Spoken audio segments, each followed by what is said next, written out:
একপাশে super power America, আর একপাশে আধুনিক সব অস্ত্রের সমারোহ নিয়ে ইসরায়েল। তবু বুক চিতিয়ে লড়াই করে যাচ্ছে ইরান, যেন কোনো ভয় ডর নেই। নিজেদের সামর্থ্যের সবটুকু উজাড় করে দিয়ে লড়ছে। সাম্প্রতিক অতীত থেকে সুদূর অতীত, ইরানের ইতিহাস বলে এই জাতি কখনো কারো চোখ রাঙানোকে ভয় পায়নি, নতি স্বীকার করেনি সাম্রাজ্যবাদীদের আক্রমণে। প্রখ্যাত ফার্সি ভাষার মহাকবি ফেরদৌসি একবার বলেছিলেন, গর্জনরত সিংহকেও তারা ভয় পায় না।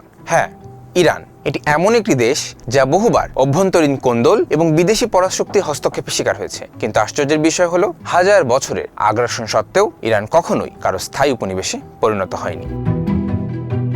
ইতিহাসে প্রত্যেক কঠিন বাঁকে ইরানিরা বুক চিতিয়ে দাঁড়িয়েছে, রক্ষা করেছে নিজেদের আত্মপরিচয় ও স্বকীয়তা। আধুনিক যুগেও এর ব্যতিক্রম ঘটেনি। যুক্তরাষ্ট্র ও ইরানের মধ্যকার ভূ রাজনৈতিক দ্বন্দ্বের কারণে প্রায় ইরানকে নানা হুমকির মুখে পড়তে হয়। চলমান যুদ্ধের মধ্যেও মার্কিন প্রেসিডেন্ট ডোনাল্ড ট্রাম্প একবার হুমকি দিয়ে বলেছিলেন, ইরানকে তিনি পৃথিবীর বুক থেকে মুছে ফেলবেন এবং প্রস্তর যুগে পাঠিয়ে দেবেন। এসব মন্তব্য হয়তো সাময়িক রাজনৈতিক উত্তাপ ছড়াতে পারে, কিন্তু যারা ইরানের সুদীর্ঘ ও টেকসই সভ্যতার ইতিহাস জানেন তাদের কাছে এটি নিছকই অজ্ঞতা।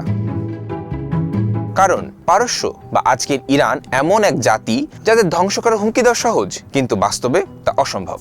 অতীতেও গ্রিক ও রোমান প্রতিদ্বন্দ্বী হয়ে টিকেছিল ইরান। পশ্চিমা বিশ্বে প্রাচীনকাল থেকেই পারস্যকে একটি ভিন্ন সত্তা বা খলনায়ক হিসেবে তুলে ধরার প্রবণতা ছিল। অথচ ইতিহাস সাক্ষ্য দেয়, খ্রিস্টপূর্ব 538 অব্দে পারস্যের রাজারাই ব্যাবিলনের নির্বাসিত ইহুদিদের জেরুজালেমে ফিরে গিয়ে তাদের মন্দির পুনর্নির্মাণের সুযোগ করে দিয়েছিলেন। বিশ্বের প্রথম সত্যিকারের বহু সংস্কৃতি সাম্রাজ্য হিসেবে পারস্যের ইতিহাস অত্যন্ত গৌরবময়। গ্রিকদের সঙ্গে পারস্যের যুদ্ধের ইতিহাস অনেকেরই জানা। ম্যারাথন বা সালামিসের যুদ্ধে পারস্য বাহিনীর বিরুদ্ধে গ্রিকদের বিজয়কে পশ্চিমা বিশ্ব বিশাল অর্জন হিসেবে দেখে, কিন্তু পারস্যের কাছে এটি ছিল সামান্য হোঁচট মাত্র। বস্তুত প্রাচীন যুগে গ্রিকদের রাজনীতিতে পারস্যই কলকাঠি নাড়ত। যেমন পেলোপনেশিয়ানের যুদ্ধে স্পার্টাকে অর্থ দিয়ে সাহায্য করেছিল পারস্য। পরবর্তীতে রোমান সাম্রাজ্যকেও কাঁপিয়ে দিয়েছিল তারা। 260 খ্রিস্টাব্দে সাসানীয় সম্রাট প্রথম সাপুর রোমান সম্রাট ভ্যালেরিয়ানকে যুদ্ধে বন্দী করেছিলেন, যা ছিল তৎকালীন বিশ্বের এক নজিরবিহীন ঘটনা। পশ্চিমা বিজয়ের আড়ালে এই সত্যটি প্রায় ঢাকা পড়ে যায় যে প্রাচীন যুগে পারস্য বারবার পশ্চিমা পরাশক্তিগুলোকে পরাস্ত ও নতজানু করেছিল।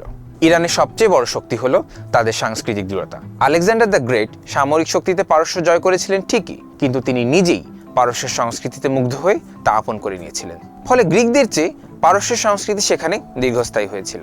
পরবর্তীতে ইসলামের আগমনেও পারস্যের নিজস্ব সভ্যতা হারিয়ে যায়নি, বরং ইসলামী নেতারা ফার্সি ভাষা ও সংস্কৃতিকে সযত্নে লালন করেছেন।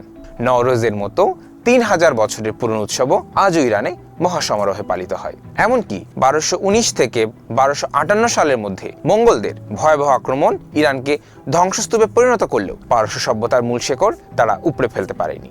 সাফাভি রাজবংশের শাসনামলে এই সভ্যতা আরও আপন মহিমায় বিকশিত হয়। আধুনিক যুগের উপনিবেশবাদকে ইরান প্রতিরোধ করেছে তাদের স্বভাবগত ভঙ্গিতেই।